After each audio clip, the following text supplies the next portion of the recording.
Hello दोस्तों, नमस्कार। आप सभी का स्वागत है हमारे YouTube channel plan music classes पर। जैसे कि हमने पिछले क्लासों में सांगीतिक शब्दावली कर रहे थे और इसमें जो है बहुत सारे टॉपिक अभी जो है बाकी रह गए हैं और इस टॉपिक को हम क्या करेंगे, 2-3 दिन में ख़त्म कर देंगे क्योंकि स्टेट का एग्ज़ाम जो है सर पर है और काफ़ी बच्चों जो है अभी तक फॉर्म नहीं भर पाए हैं। वो जाकर के साइबर कैफ़े में या खुद से फॉर्म भर देंगे, उसमें कहीं गड़बड़ी नहीं करेंगे। और इस चैनल को देखते रहेंगे। हम स्टेट से पहले कोशिश मेरा है कि जो सिलेबस है उसको कंप्लीट करा दिया जाएगा। तो आइए चलिए बिना विलम्ब किए अपने क्लास की ओर चलते हैं। अभी तक जिन लोगों ने भी हमारे चैनल को सब्सक्राइब नहीं किया है वो प्लीज़ सब्सक्राइब कर लेंगे और अपने दोस्तों को शेयर करें ताकि उनको एक सही जानकारी मिले। तो आइए बिना विलम्ब किए हम अपने क्लास की ओर चलते हैं और हम लोग जो है गमक के बारे में आज चर्चा करेंगे। ये जो है पिछले क्लास में हम लोगों ने तान के बारे में चर्चा किया था। अब आज हम क्या करेंगे, गमक के बारे में चर्चा करेंगे। अब कह रहा है गमक क्या है, तो स्वरों का ऐसा कंपन जो चित्त को सुख देता है, यानी मन को सुख पहुंचाता है। श्रोता के चित्त हेतु श्रोता के चित्त हेतु सुख को वाहन करने वाले कंपित स्वरों को गमक गमक कहते हैं। यानी कि जो आप गायन कर रहे हैं, जो आप गमक ले रहे हैं, उससे क्या होगा, श्रोता जो है उसको सुख महसूस होगा, अच्छा लगेगा। उसी को हम लोग क्या कहेंगे, गमक कहते हैं। अब अगला है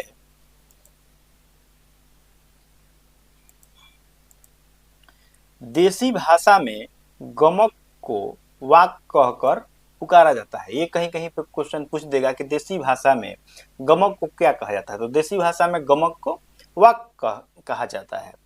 अब गमक का प्रयोग अधिकतर जो है ध्रुपद गायन में होता है। यहाँ पे थोड़ा सा टाइपिंग में मिस्टेक हो गया है, तो कोई नहीं, आप सुधार लेंगे। तो गमक को जो है ध्रुपद में अधिक प्रयोग किया जाता है, ध्रुपद गायन में ही इसका प्रयोग किया जाता है।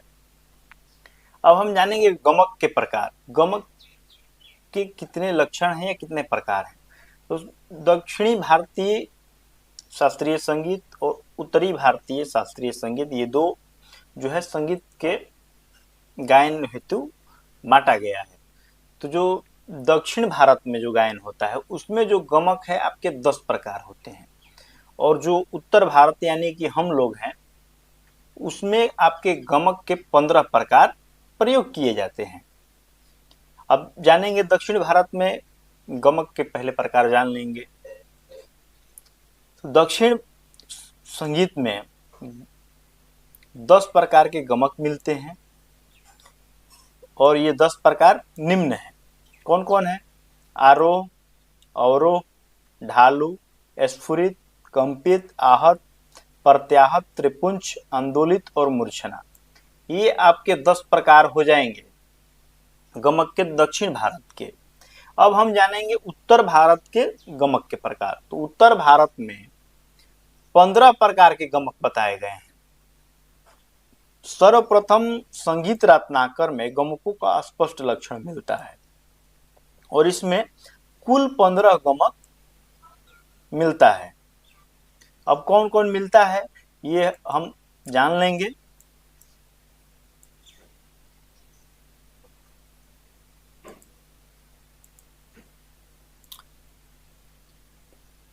पहला है आपका तिरिप। 15 प्रकार है जिसमें पहला आपका तिरिप हो जाएगा। और तिरिप एक आप नोट्स बनाइएगा इसका। जब आप नोट्स बनाएंगे तो क्या करेंगे, एक साइड में गमक लिख देंगे, फिर इसको आधुनिक काल में क्या कहा जाता है और इसका मात्रा काल क्या होता है।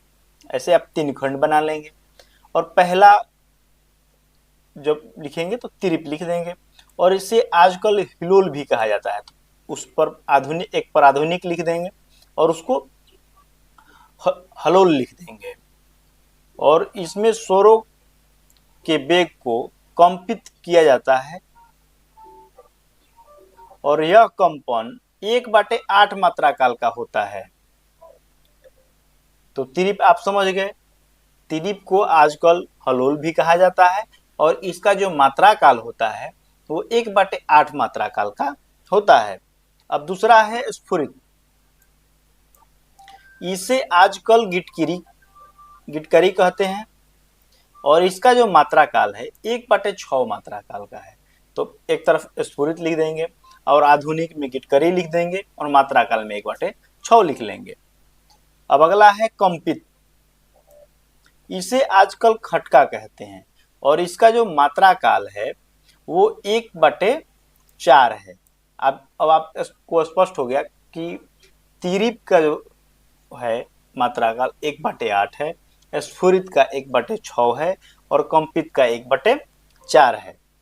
अब अगला है लीन, जब कोई स्वर आधी मात्रा काल में गाया जाए, यानी कि लीन का जो मात्रा काल हो गया 1/2 हो गया और जो ये 1/2 मात्रा काल है ये स्वर से आगे भी जा सकता है और पीछे भी जा सकता है। आंदोलित गमक, आंदोलित जो है ये इसका मात्रा काल 1 मात्रा काल होता है, यानी कि मध्य लय मान लीजिए इसको। मध्य लय में कंपन करने को आंदोलित गमक कहा जाता है। अब अगला है वलित गमक। वलित गमक क्या है? तो वलित गमक में विशेष कुछ नहीं पूछेगा। वलित में आप इतना ही याद कर लीजिए कि इसे वर्तमान में मिंड कहा जाता है। ऐसे आप इसका परिभाषा देख लीजिए, यह अलग अलग प्रकार के वक्र गति से निष्पादित कंपन होता है, यानी कि वक्र गति में और द्रुत लय में अलग अलग प्रकार के ध्वनियों का उच्चारण होता है, इसी को हम लोग वलित कहते हैं। और वलित को आजकल हम लोग क्या कहते हैं? मिंड कहते हैं। अगला है त्रिभिन्न। त्रिभिन्न से स्पष्ट होता है कि त्रि मतलब 3 और भिन्न मतलब अलग अलग, यह स्थान त्रिभिन्न। जब 3 स्थानों को जल्दी से छूकर चौथे स्थान में पहुंचा जाए उसी को त्रिभिन्न कहते हैं। अगला है कुरुल। कुरुल को आजकल हम लोग घसीट कहते हैं। स्वरों को घनता के साथ उच्चारण कुरुल में किया जाता है। अगला है आहत। संचार करते समय आगे के स्वर या आघात करके लौटना आहत गमक कहता है, यानी आगे के स्वर को आघात करके और लौट आना आहत गमक कहलाता है। जैसे सा रे सा, फिर सा का से आप स्टार्ट किए, रे का क्या किए? आघात किए और फिर आप लौट के सा पर आ गए। अगला है 10वां नंबर उल्लासित। जब स्वर एक क्रम से शीघ्रता से आरोह क्रम में गाए बजाए जाए उसी को उल्लासित गमक कहते हैं। निशा के बाद रे, रे के बाद ग, ग के बाद म, म के बाद प, प के बाद ध, ध के बाद नी। इस तरह से आप एक एक करके आरोह क्रम में अगर आप बढ़ रहे हैं तो इसी को उल्लासित गमक कहते हैं। अगला है प्लावित। जब स्वर 3/4 मात्रा में आंदोलित की जाए उसी को हम प्लावित गमक कहते हैं। फिर 12 नंबर है हुमफित। इसे हम आजकल गुम्फित के नाम से जानते हैं। आंदोलन हुंकार युक्त गमक एवं गंभीर हो उसी को गुम्फित गमक कहा जाता है। हुंकार युक्त या गंभीर गमक को हम लोग क्या कहते हैं? हुमफित गमक कहते हैं। 13 नंबर है मुद्रित। जो कंपन मुंह बंद करके निष्पान हो, यानी कि मुंह बंद करके जो इस तरह से उच्चारण किया जाता है, ये क्या हो गया? आपका मुद्रित हो गया। इस शब्दों में निष्पत्ति गुनगुन करके होता है या मन में उच्चारण करके होता है। नामित गमक। जब अस्तर मिंड की तरह अपने स्थान से नीचे हो जाए तो वह नामित गमक कहलाता है। और अंतिम है गमक है मिश्रित गमक। और ये जितने भी गमक है इनके मिश्रण के रूप को क्या कहते हैं हम लोग? मिश्रित गमक कहते हैं। तो ये आपके 15 प्रकार हो गए गमक के उत्तरी भारतीय संगीत में, और 10 प्रकार हो जाएंगे आपके दक्षिणी भारतीय संगीत में। अब आगे हम जानेंगे अल्पत्व के बारे में और बहुत्व के बारे में। अल्पत्व का मतलब हो गया कि वह स्वर जो राग में कमी के साथ प्रयोग होता है, यानी कम प्रयोग होता है, उसको अल्पत्व कहते हैं। और वह स्वर जो राग में अधिक प्रयोग होता है उसको बहुत्व कहते हैं। तो आइए हम देखते हैं इसका परिभाषा क्या है। रागों में अल्पत्व का एक महत्वपूर्ण स्थान है। अल्पत्व का अर्थ है कमी के साथ। रागों को विस्तार करते समय जिन स्वरों का प्रयोग कम होता है उन्हें अल्पत्व कहते हैं। और अल्पत्व जो है उसके मुख्य 2 प्रकार होते हैं। पहला लंघन अल्पत्व और दूसरा अनाभ्यास अल्पत्व। अब जानेंगे बहुत्व के बारे में। अल्पत्व और बहुत्व से काफी स्टेट में भी, बीपीएससी में भी क्वेश्चन पूछा गया है कि अल्पत्व कितने प्रकार के होते हैं, बहुत्व कितने प्रकार के होते हैं। बहुत्व के बारे में जानेंगे। रागों में बहुत्व का भी महत्वपूर्ण स्थान है। जिसका अर्थ ज्यादा तादाद में रागों में होता है उसे बहुत्व कहते हैं। और बहुत्व के भी 2 प्रकार होते हैं, एक अलंघन बहुत्व और दूसरा अभ्यास बहुत्व।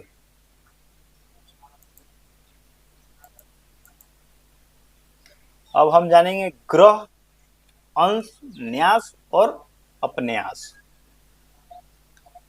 ग्रह स्वर क्या है, अंश स्वर क्या है, न्यास क्या है और अपन्यास क्या है? तो ग्रह स्वर वह स्वर है जहां से जाति गायन पहले शुरू होता था, उसी को हम लोग ग्रह स्वर कहते थे। किसी भी गति का आरंभ जो स्वर स्थापित किया जाए उसे ग्रह स्वर कहते हैं। या इस तरह से भी लिख देगा कि जहां से जाति गायन शुरू होता था उसी को ग्रह स्वर कहते हैं। अंश का मतलब हो गया वादी स्वर। जब गायन वादन किसी भी स्वर का बार बार प्रयोग किया जाता है उसी स्वर को अंश स्वर कहते हैं। इसे राग का वादी भी कहा जाता है। ये आजकल वादी कहा जा रहा है। और पहले इसको जब जाति गायन होता था प्राचीन काल में, उस टाइम पे इसको अंश स्वर कहा जाता था। अब जानेंगे हम न्यास और अपन्यास के बारे में। किसी भी गीत की समाप्ति जिस स्वर पर हो उसे न्यास स्वर कहते हैं। यानी कि वह स्वर जहां पे आपका गायन समाप्त हो उसी को क्या कहेंगे? न्यास स्वर कहेंगे। अब अगला है अपन्यास स्वर। जो गीत की विदारी अथवा गीत के खंडों की समाप्ति, यानी कि जैसे कि आप कोई गीत गा रहे हैं तो उसका 2 अंतरा है, 3 अंतरा है, तो जहां पहला अंतरा समाप्त होता है उसी को अपन्यास कहेंगे। जहां दूसरा अंतरा समाप्त होता है उसी को अपन्यास स्वर कहेंगे। अब अगला है तिरोभाव और आविर्भाव। ये जो है थोड़ा सा समझने वाली चीज है कि तिरोभाव और आविर्भाव क्या है। तिरोभाव नाम से ही स्पष्ट होता है कि अपने मूल स्थान से मुड़ जाना या तीर हो जाना, इसी को हम लोग तिरोभाव कहेंगे। और फिर हम जो तीर गए थे और उसको वापस आ जाना, इसको क्या कहेंगे? हम आविर्भाव कहेंगे। अब जैसे इसमें राग में क्या इसकी भूमिका है ये हम देख लेते हैं। तो राग के मूल स्वरों को छिपाकर उसके संप्रकृति राग का छाया लाने से राग जो है कर्णप्रियता में वृद्धि की जाती है। जैसे कि आप कोई राग गा रहे हैं और उसका जो संप्रकृति राग है उसमें उसको थोड़ा सा दिखा रहे हैं, तो इससे क्या होता है? जनता को अच्छा लगता है, सुनने में कभी कभी उसको चित्त को रंजन करता है, इसीलिए तिरोभाव किया जाता है। इसी को हम क्या कहेंगे? संगीतिक भाषा में इसको हम तिरोभाव कहते हैं। तिरोभाव के बाद पुनः मूल स्वरूप में आना आविर्भाव कहा जाता है। जैसे कि आप कोई राग गा रहे हैं और उसके संप्रकृति राग का जो है आप छाया दिखा रहे हैं और फिर अपने वापस उसी राग पर आ गए, उसी को हम आविर्भाव कहते हैं। अगला है गीत। गंधर्व और गान तथा मार्ग और देसी, ये जो है गीत के आपके प्रकार हो गए। गीत जानेंगे, संगीत रत्नाकर के अनुसार स्वरों का वह समुदाय जिसे मन का रंजन हो वह गीत कहलाता है। गीत के दो भाग हैं, पहला गंधर्व और दूसरा गान। अब हम जानेंगे गंधर्व के बारे में। इस पर तो पहले हम लोगों ने थोड़ा बहुत चर्चा किया था, लेकिन सांगीतिक शब्दावली कर रहे हैं तो और ये भी थोड़ा जान लेते हैं। गंधर्व क्या है? जो संगीत स्वर्ग लोक से गंधर्वों द्वारा गाया जाता था, जिसका उद्देश्य मोक्ष प्राप्ति, अतः वेदों के समान अपस्य और अनादि संगीत को ही गंधर्व कहा जाता था। जैसे कि ऐसा माना गया कि गंधर्वों द्वारा गायन किया जाता था, इसी को हम लोग क्या कहें? गंधर्व कहें। और गान के बारे में हम जानेंगे। जो संगीत वाग्यकार ने अर्थात संगीत के पंडितों ने अपनी बुद्धि कौशल से उत्पन्न किया, उसे लक्षणबद्ध करके देसी रागों में उसका उपयोग कर लोक रंजन को प्रचलित किया, वह गान कहलाया। यानी गान का मुख्य उद्देश्य था कि जो लोगों को अच्छा लगे, लोग के चित्त को रंजन करे, मनोरंजन करे, वह आपका गान हो गया। संगीत रत्नाकर के अनुसार भी गान के दो भेद हुए, पहला निबद्ध गान और दूसरा अनिबद्ध गान। तो आपको हम निबद्ध गान भी बता चुके हैं और अनिबद्ध गान भी बता चुके हैं कि निबद्ध गान कौन सा है और अनिबद्ध गान कौन सा है। जिन लोगों को भी पता नहीं होगा वो जाकर के पिछले वाले क्लास जो है देख लेंगे तो उनको स्पष्ट हो जाएगा। संगीत रत्नाकर के टीकाकार जो है कलीनाथ हैं के मतानुसार गंधर्व और गान को ही मार्गी और देसी कहा गया। यानी गंधर्व को मार्गी और गान को देसी कहा गया। ये किसके अनुसार? जो कलीनाथ है, जो संगीत रत्नाकर के पे टीका मतलब किए हैं, यानी संगीत रत्नाकर का अपने भाषा में परिभाषित किए हैं, उनके अनुसार। अब जानेंगे मार्गी संगीत के बारे में। मार्गी संगीत में 5 तालें मुख्य थी। यहाँ पे थोड़ा सा टाइपिंग मिस्टेक हो गया है तो कोई नहीं, आप सुधार लेंगे।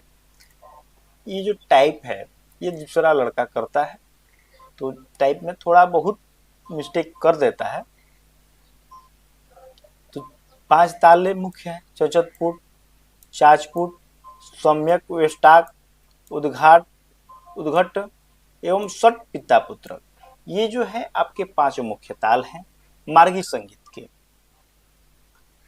अब जो है वाद्य वृंद के बारे में जानेंगे। सर्वप्रथम वाद्य वृंद का उल्लेख भरतकृत नाट्य शास्त्र में उपलब्ध होता है। कहीं कहीं आपसे पूछ देगा कि वाद्य वृंद का सर्वप्रथम उल्लेख किस ग्रंथ में होता है, तो यहाँ से तो आपको स्पष्ट हो गया कि नाट्य शास्त्र में उपलब्ध है। नाट्य शास्त्र के रचयिता कौन है भाई? तो भरत जी हैं। वाद्य वृंद के लिए सर्वप्रथम भरत ने अपने नाट्य शास्त्र में कुतुब शब्द का प्रयोग किया है। भरत ने अपने नाट्य शास्त्र में 3 प्रकार के जो हैं कुतुब बताए हैं। पहला तत्कुतुब, दूसरा अवनत कुतुब और तीसरा जो है नाट्य कुतुब।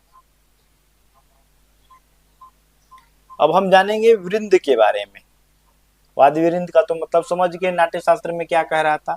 अब जानेंगे वृंद के बारे में। सामूहिक रूप से किया कार्य वृंद कहलाता है। गायकों और वादकों द्वारा सामूहिक रूप से जो संगीत प्रस्तुत की जाती है उसको क्या कहेंगे? हम वृंद गान कहेंगे। भारत के नाट्य शास्त्र में 3 प्रकार के वृंद बताए गए हैं। वाद्य वृंद भी यानी कुतुब भी 3 प्रकार के बताए गए हैं और वृंद भी 3 प्रकार के बताए गए हैं। पहला उत्तम, तीसरा मध्यम और पहला उत्तम, दूसरा मध्यम और तीसरा अधम। अधम ये कहिए या इसको कनिष्ठ कहिए। तो हम जानेंगे उत्तम वृंद, इसमें जो है 4 मुख्य गायक होते थे और चारों गायक के 8 सहयोगी गायक होते थे और 12 गायिकाएं होती थी और 4 मृदंग वादक और 4 वंशी वादक होते थे। उसको उत्तम वृंद कहा जाता था।